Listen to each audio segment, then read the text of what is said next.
Setelah melihat desain sastra yang menyeluruh tentang kehidupan Abraham, kita harus beralih kepada topik kedua dari pelajaran kita, yaitu struktur dan isi dari kehidupan Abraham. Tema-tema utama di dalam Kejadian pasal 11 ayat 10 sampai pasal 25 ayat 18. Walaupun ada banyak cara untuk menjelaskan isi dari pasal-pasal ini, kita akan melihat bahwa garis besar yang telah diajukan di atas kurang lebih mirip dengan tema-tema yang menonjol dalam pasal-pasal ini. Tentunya sulit untuk menjelaskan tema-tema utama dari bagian kitab suci manapun yang sepanjang dan serumit kehidupan Abraham. Kita memang tidak mungkin menyebutkan setiap motif atau tema yang muncul di dalam pasal-pasal ini. Akan tetapi, kita dapat mengkhususkan beberapa motif yang lebih menonjol daripada yang lainnya. Dan seperti yang akan kita lihat nanti, tema-tema besar di dalam pasal-pasal ini menyatukan kisah-kisah tentang kehidupan Abraham dan menolong kita memahami ide-ide utama yang ingin diajarkan oleh Musa kepada para pembaca Israel yang pertama melalui kehidupan Abraham.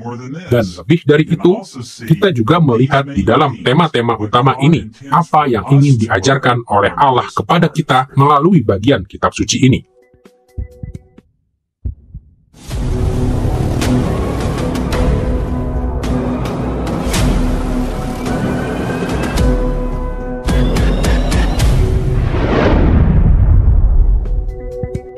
Kita akan melihat tema-tema utama di dalam kehidupan Abraham dengan dua cara. Pertama, kita akan mempelajari suatu nas kunci yang memperkenalkan keempat tema utama dalam kehidupan Abraham. Dan kedua, kita akan menelusuri bagaimana tema-tema ini dijabarkan di dalam seluruh pasal yang membahas kehidupan Abraham. Mari pertama-tama kita perhatikan nas kunci yang memperkenalkan tema-tema dari kisah Abraham. Saya yakin Anda masih ingat bahwa menjelang dimulainya kisah tentang kehidupan Abraham, kita menemukan panggilan Allah kepada Abraham dalam Kejadian pasal 12 ayat 1-3. Ketika Abraham masih tinggal di Ur di Mesopotamia, Allah memanggil Abraham untuk pergi ke tanah perjanjian. Sejak lama, para penafsir telah mengakui bahwa ayat-ayat ini memperkenalkan beberapa motif yang paling krusial yang ditemukan dalam kisah yang lebih luas tentang kehidupan Abraham. Perhatikan apa yang Musa tuliskan di dalam ayat-ayat ini. Berfirmanlah Tuhan kepada Abram, "Pergilah dari negerimu dan dari sanak saudaramu dan dari rumah bapamu ini ke negeri yang akan kutunjukkan kepadamu. Aku akan membuat engkau menjadi bangsa yang besar, dan memberkati engkau, serta membuat namamu masyhur, dan engkau akan menjadi berkat. Aku akan memberkati orang-orang yang memberkati engkau, dan mengutuk orang-orang yang mengutuk engkau, dan olehmu semua kaum di muka bumi akan mendapat berkat." Ketiga ayat ini syarat makna dan dapat dirangkumkan dengan banyak cara yang berbeda. Pada level gramatika, ayat-ayat ini dimulai dengan pendahuluan di bagian pertama dari ayat 1. Kemudian, nas ini dilanjutkan dengan kata-kata Allah kepada Abraham yang terbagi ke dalam dua bagian. Bagian pertama, di dalam paruhan kedua dari ayat 1 hingga sebagian besar ayat 2, meliputi sebuah perintah yang diikuti dengan 3 ungkapan verbal yang independen. Bagian kedua dari apa yang Allah katakan kepada Abraham muncul dalam bagian terakhir dari ayat 2 dan dalam ayat 3. Paruhan kedua ini mengikuti pola gramatika yang sama seperti paruhan yang pertama. Bagian ini diperkenalkan oleh suatu perintah yang diikuti oleh 3 ungkapan verbal. Dengan memperhatikan ketiga bagian dari Kejadian pasal 12 ayat 1-3 ini, kita bisa memperoleh sejumlah wawasan yang penting tentang makna dari nas ini. Perhatikan dahulu cara sederhana yang dipakai oleh Musa untuk memperkenalkan firman Allah kepada Abraham dalam ayat 1 berikut. Tuhan telah berfirman kepada Abram. Beberapa terjemahan modern dengan tepat mengamati bahwa kata kerja di dalam baris ini seharusnya diterjemahkan Tuhan telah berfirman, ketimbang sekedar Tuhan berfirman.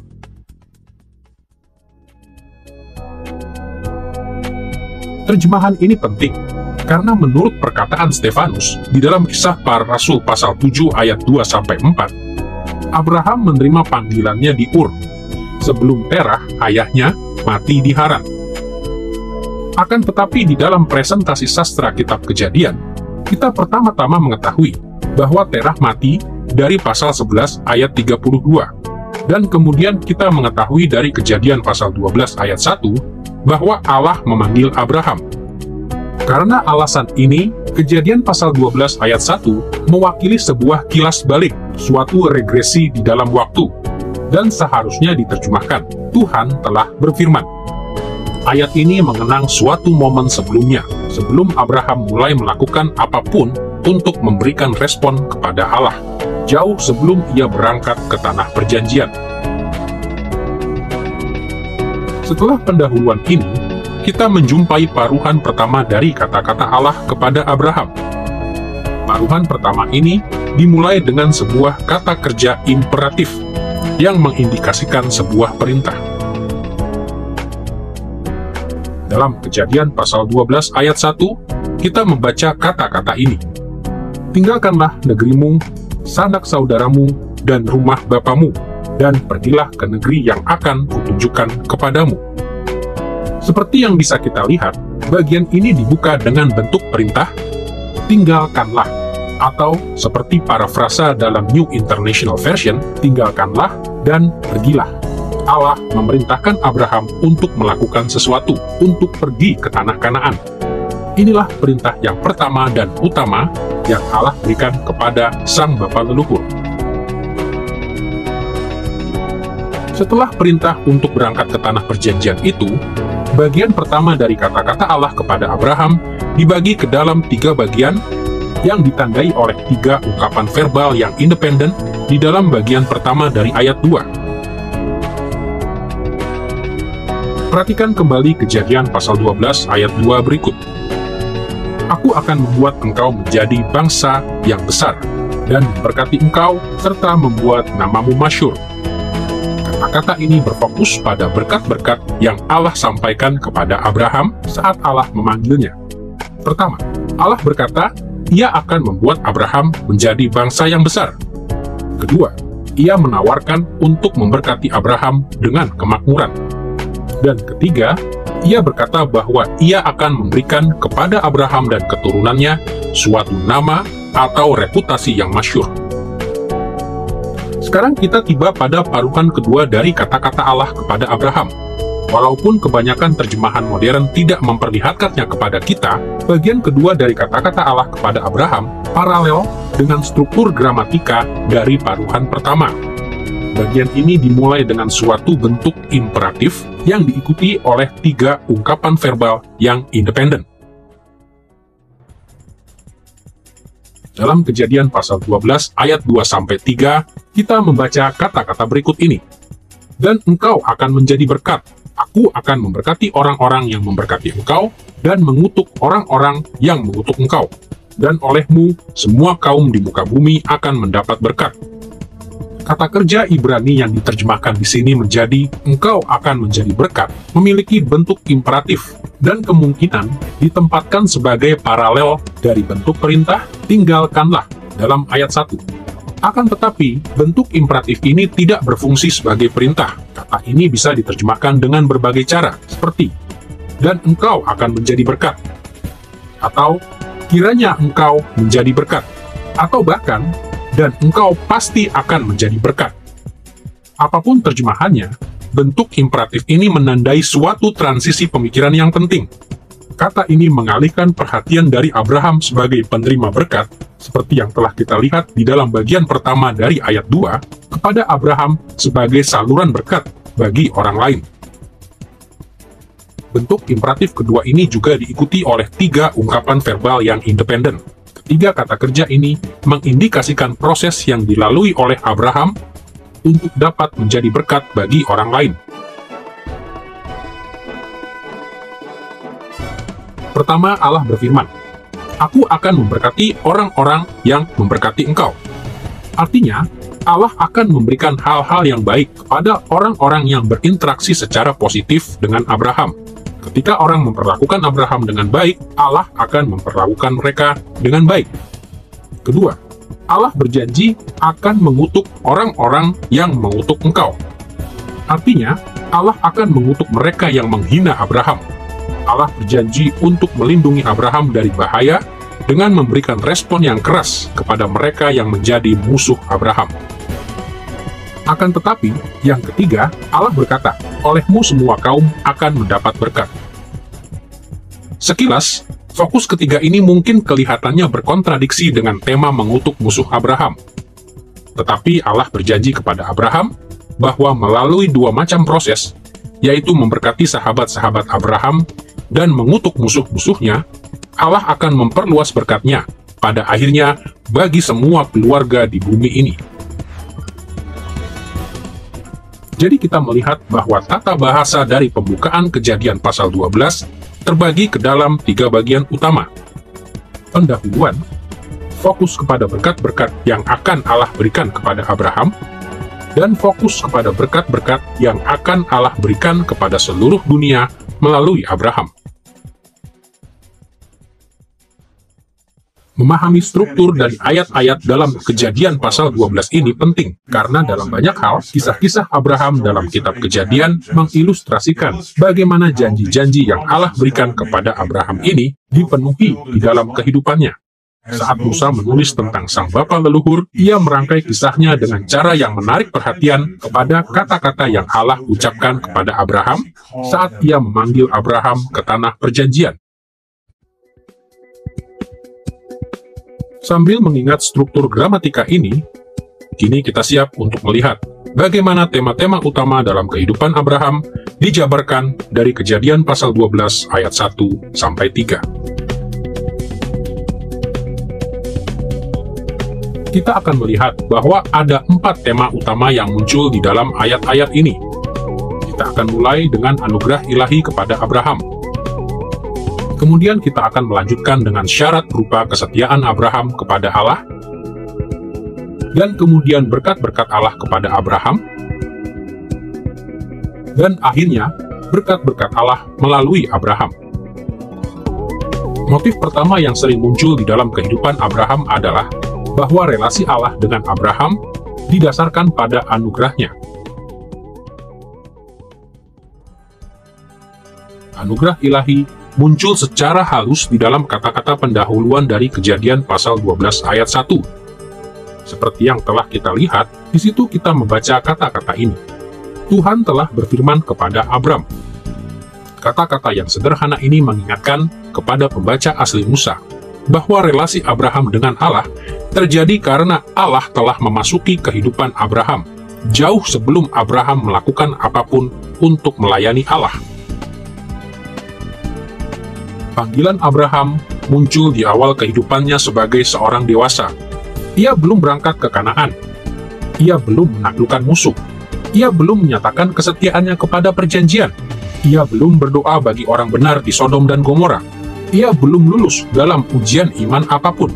Sebaliknya, Allah memanggil Abraham sebagai hambanya yang istimewa semata-mata karena Allah berkenan untuk menyatakan kemurahannya kepada Abraham. Tentu saja, anugerah Allah tidak hanya ditunjukkan pada tahap awal dari perjalanan Abraham bersama Allah.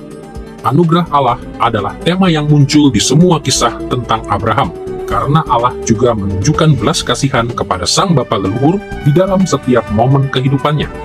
Karena Abraham adalah orang berdosa, Abraham membutuhkan belas kasihan Allah senantiasa. Sebagai contoh, di dalam ayat yang terkenal, yaitu Kejadian pasal 15 ayat 6, kita membaca bahwa kebenaran Abraham yang menyelamatkan itu pun adalah pemberian karena belas kasihan. Di situ kita membaca kata-kata ini, lalu percayalah Abraham kepada Tuhan, maka Tuhan memperhitungkan hal itu kepadanya sebagai kebenaran. Sebagaimana yang ditunjukkan Rasul Paulus di dalam Roma pasal 4 ayat 3 dan Galatia pasal 3 ayat 6, fakta bahwa Allah telah memperhitungkan kebenaran kepada Abraham menunjukkan bahwa ini merupakan tindakan belas kasihan, bukan suatu upah untuk perbuatan baik. Dan melalui anugerah dan belas kasihan Allah, Abraham menerima berkat ini dan banyak berkat lainnya dari Allah. Sebagai orang Kristen, kita semua mengetahui pentingnya anugerah Allah di dalam kehidupan kita. Kita tahu bahwa Allah memulai relasi kita dengannya dengan anugerahnya. Dan kita tahu bahwa Ia menopang kita di dalam relasi kita dengannya dengan anugerahnya. Apa jadinya hidup kita tanpa belas kasihan Allah? Hal yang sama berlaku untuk Abraham. Dan lebih dari ini, anugerah Allah juga sangat penting bagi kehidupan orang Israel yang menjadi penerima dari tulisan Musa tentang Abraham. Mereka juga membutuhkan belas kasihan Allah di dalam kehidupan mereka setiap hari. Dan karena alasan ini, saat Musa menyusun kisahnya tentang kehidupan Abraham, ia berulang kali mengarahkan perhatian kepada anugerah Allah.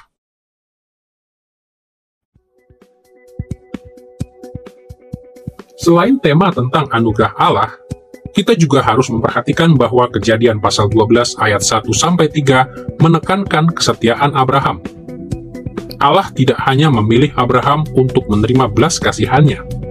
Ia menunjukkan belas kasihan kepada sang bapa leluhur, supaya Abraham merespon dengan ketaatan yang setia.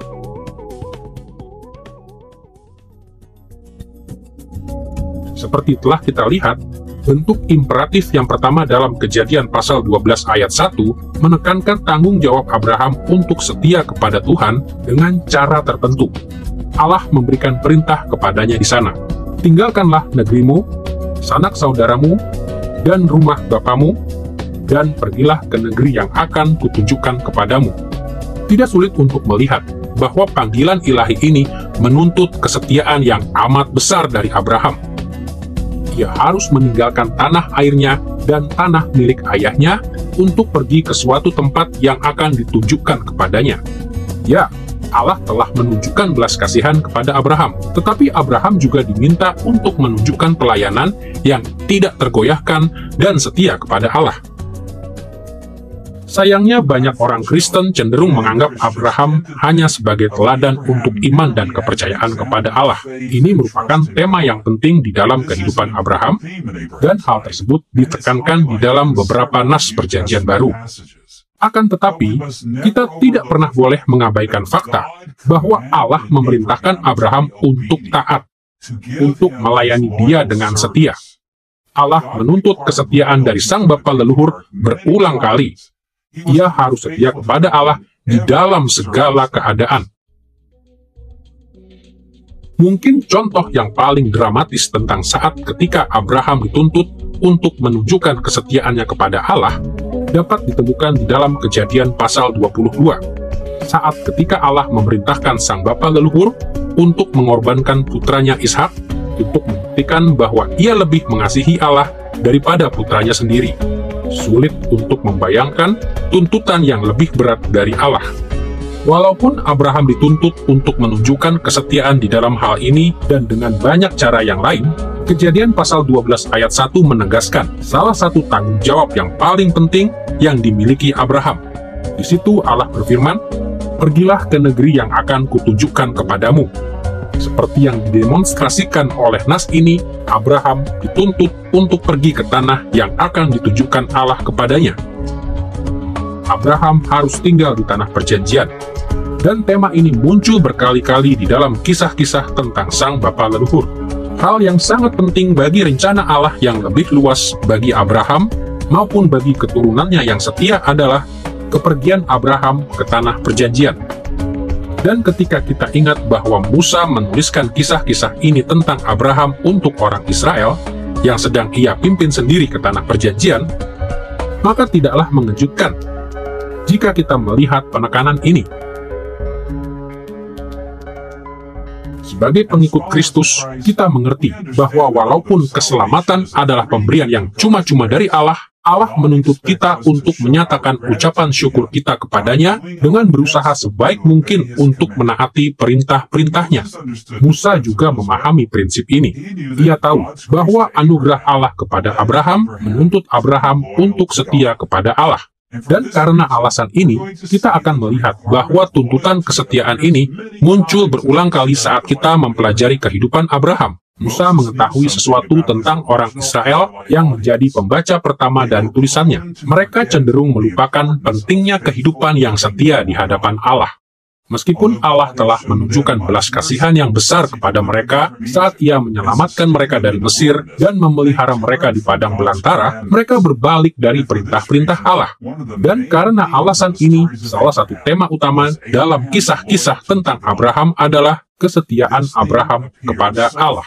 Tema ini muncul begitu sering karena para pembaca Musa yang pertama dan kita juga pada masa kini perlu dimotivasi untuk melayani Allah dalam ketaatan yang setia.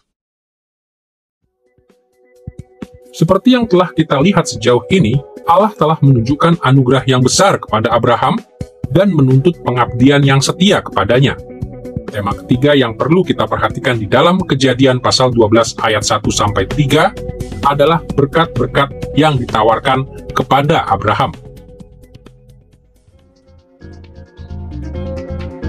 Ingatlah bahwa Allah mengatakan hal ini kepada sang bapa leluhur di dalam Kejadian pasal 12 ayat 2. Aku akan membuat engkau menjadi bangsa yang besar, dan memberkati engkau, serta membuat namamu masyhur.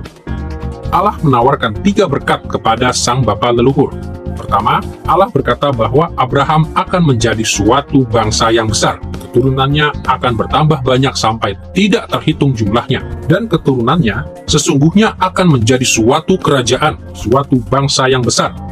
Pada saat itu, Abraham dan orang-orang yang ada bersamanya relatif sedikit jumlahnya, dan Abraham belum mempunyai anak. Namun Allah berjanji bahwa jumlah keturunan Abraham kelak akan menjadi lebih banyak daripada bintang-bintang di langit.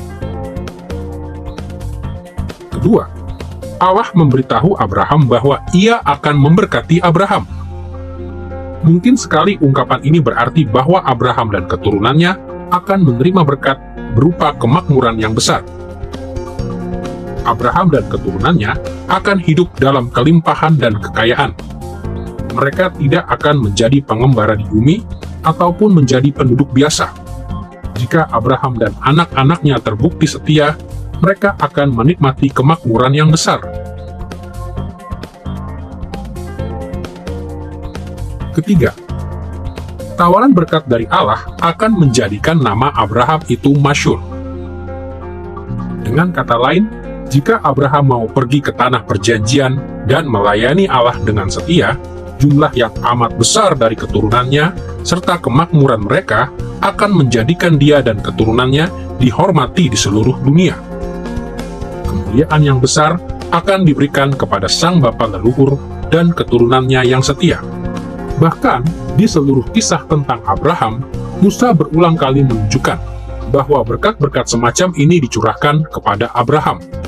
Abraham memiliki banyak anak lelaki. Ia memperoleh kekayaan saat ia beralih dari satu pengalaman ke pengalaman lainnya. Ia menjadi tokoh yang terkenal di wilayah itu. Bagi orang Israel yang mendengarkan kisah-kisah ini, berkat-berkat Abraham memberikan harapan yang besar akan berkat-berkat di masa depan untuk mereka juga. Karunia-karunia berupa keturunan, kemakmuran, dan kemasyhuran yang diberikan kepada sang bapa leluhur hanyalah bayangan dari karunia-karunia yang lebih besar yang akan Allah berikan kepada para keturunan Abraham yang setia. Sebagai orang Kristen, kita telah menerima begitu banyak berkat dari Allah, sehingga sulit untuk menyebutkan semuanya. Dan tentu saja, orang Israel yang mengikut Musa ke tanah perjanjian juga telah menerima berkat-berkat yang tidak terhitung dari Allah. Mereka telah dibebaskan dari perbudakan. Mereka telah bertambah banyak. Mereka telah dilindungi dan dipelihara di sepanjang perjalanan mereka. Dan mereka sedang menuju ke tanah perjanjian, negeri yang penuh berkat di masa depan. Akan tetapi, orang Israel mirip dengan kita, cenderung melupakan segala sesuatu yang telah Allah lakukan untuk mereka, serta melupakan apa yang disediakan bagi mereka.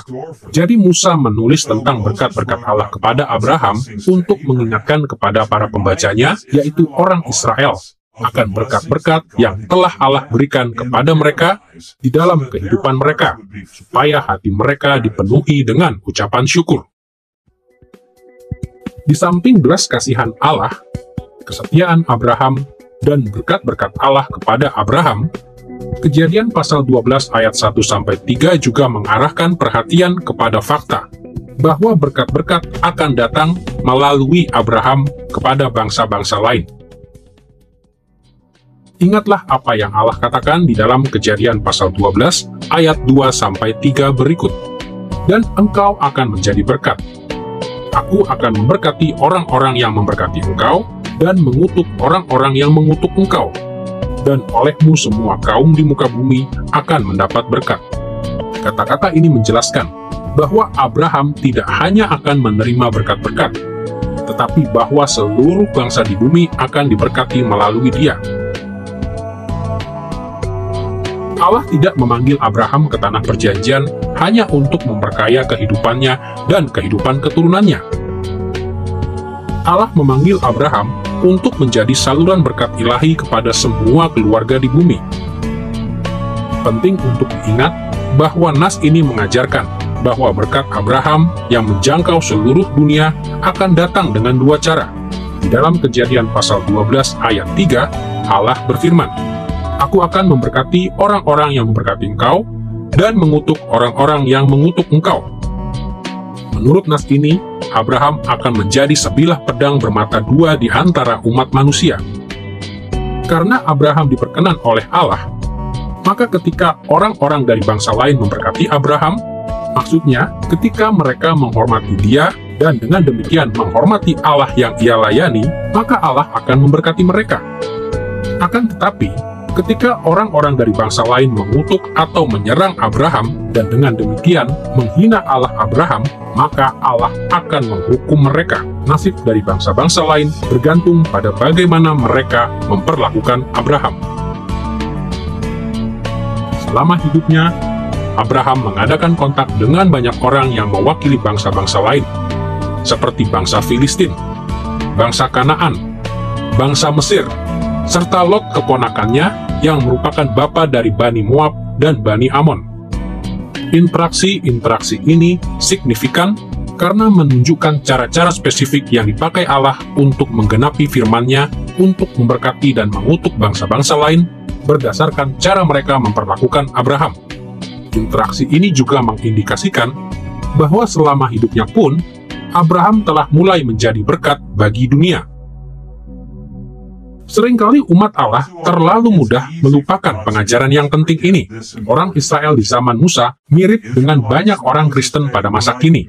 Kita menikmati berkat keselamatan dari Allah serta kehidupan dari Allah.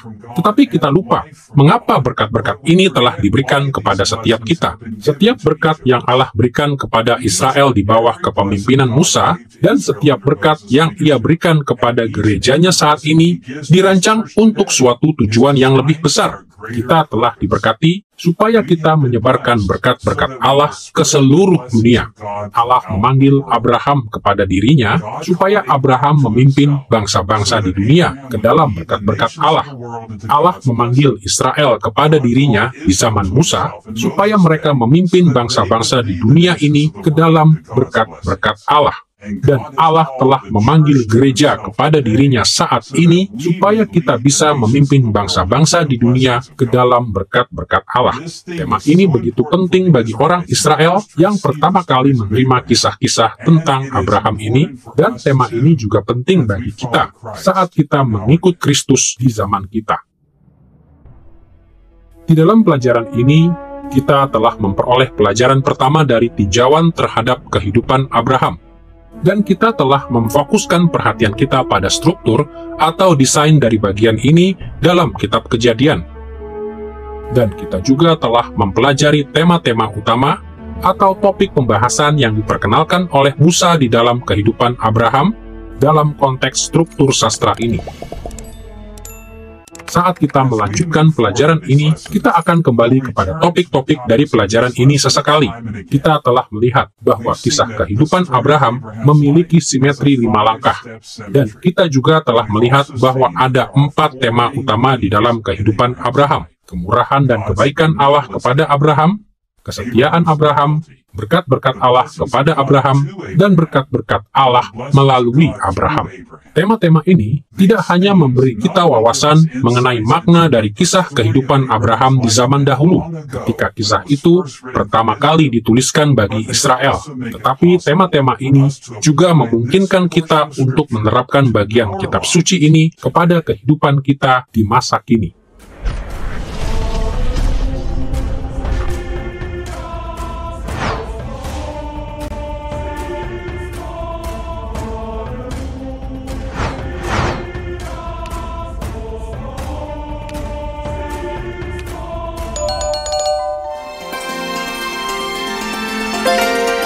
I believe in God the Father Almighty, maker of heaven and earth. I believe in Jesus Christ, His only Son, our Lord, who was conceived by the Holy Spirit and born of the Virgin Mary.